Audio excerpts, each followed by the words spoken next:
বাংলাদেশের সাতক্ষীরার কালীগঞ্জে বিএনপি নেতাকে দিয়ে জোরপূর্বক বাংলাদেশের সংখ্যালঘু পরিবারের জমি দখলের অভিযোগ।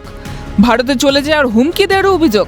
সাতক্ষীরার কালীগঞ্জ উপজেলা কৃষক দলের প্রাক্তন আহ্বায়ক ও উপজেলা বিএনপির সাধারণ সম্পাদক পদপ্রার্থী রোকনুজ্জামান রোকনের বিরুদ্ধে উপজেলার বিষ্ণুপুর ইউনিয়নের পারুলগাছা গ্রামের চাচাই মৌজায় একটি সংখ্যালঘু পরিবারের জমি জবরদখলের চেষ্টার অভিযোগ।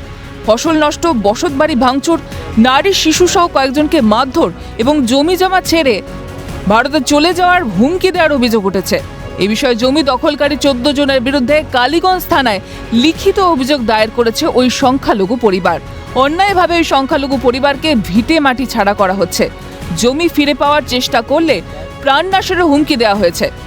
এই জায়গাটা নিয়ে এই যে রুকন বাহিনী তারা এই যে সবসময় চাঁদা চায় এখানে আমাদের কাছে, আমরা দিতে পারিনি বলি এই কারণে আজকে এই জমিটা আমাদের কাছে আমাদের চাষবাস পাট বান এ করা ছিল, ঘেরা দেওয়া ছিল, সব তুলে এই যে রেজাবুল ঢালি, ইদ্রিস ঢালি, রশিদ ঢালি, রাজ্জাক, মাওলানা, ইয়াসিন ঢালি এরাই থেকে আমাদের সবসময় হুমকির হাঙ্কার দিচ্ছে, মাতৃ ধরতে যাচ্ছে বা কাল আমাদের বাড়ি যেয়ে অনেক হুমকির দিয়েছে। আমরা ভয়তে আমরা পিছিয়ে যাই, কিন্তু আজকে এসে সকালে এই করেছে, করার পরে ওরা আমরা যখন আইছি তখন ওরা চলে গেছে। আমরা এখান থেকে বিগত কালীগঞ্জ গিয়েছি থানায়, কালীগঞ্জতে এসে দেখি আমাদের এখানে লুটপাট করে তার বেড়া হচ্ছে খুঁটি সব তারা ভেঙে চুরে নিয়ে গেছে।